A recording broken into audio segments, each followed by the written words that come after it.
بسم اللہ الرحمن الرحیم۔ معاون اردو چینل میں آپ کا خیر مقدم ہے۔ آج معاون اردو قاعدے کا سبق نمبر 36 نون غنہ۔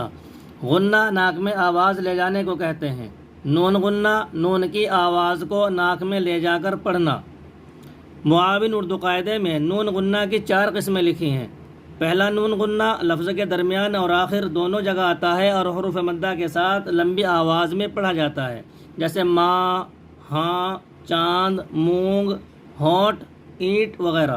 دوسرا نون غنہ حرکت کے ساتھ مل کر پڑھا جاتا ہے، اس کو نون وصلی بھی کہتے ہیں، جیسے انگ، رنگ، جنگ، منچ وغیرہ۔ تیسرا نون غنہ میم کے ساتھ مل کر پڑھا جاتا ہے، اس میں میم کی آواز نکلتی ہے اور نون خاموش رہتا ہے، جیسے انبار، شمبا، دمبا وغیرہ۔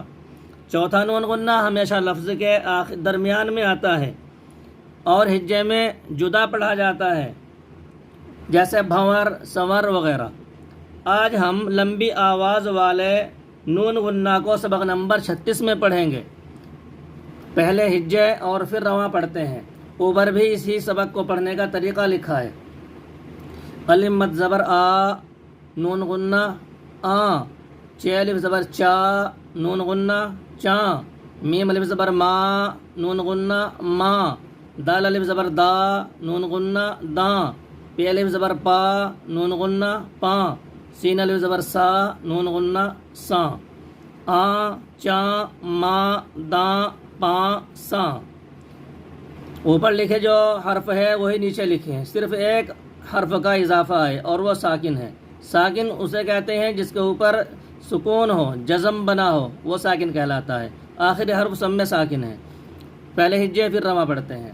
الف مد زبر آ، نون غنہ تے ساکن آت، چ الف زبر چا، نون غنہ دال ساکن چاند، میم الف زبر ما، نون غنہ دال ساکن ماند، دال الف زبر دا، نون غنہ تے ساکن دانت، پی الف زبر پا، نون غنہ چ ساکن پانچ، سین الف زبر سا، نون غنہ سین ساکن سانس۔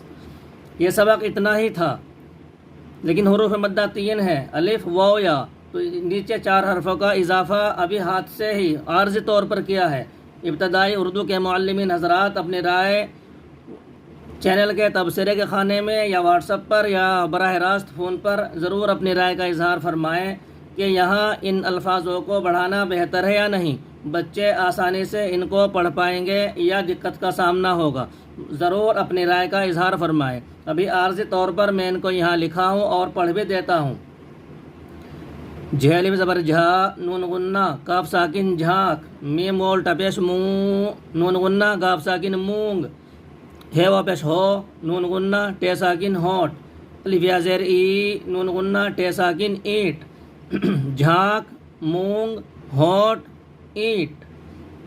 اگرچہ یہ پہلی کتاب کے الفاظ ہیں، ذرا مشکل ہیں، لیکن یہاں غنہ کے تعلق سے ان کا جوڑ ہو رہا ہے، اس لیے ابھی ان کو پختہ طور سے نہیں لکھا گیا۔ معلمین حضرات ضرور اپنی رائے دیں، اگر ان کو یہاں لکھنا بہتر ہے تو لکھا جائے گا، ورنہ یہاں سے حذف کر دیا جائے گا۔ والسلام علیکم ورحمۃ اللہ وبرکاتہ۔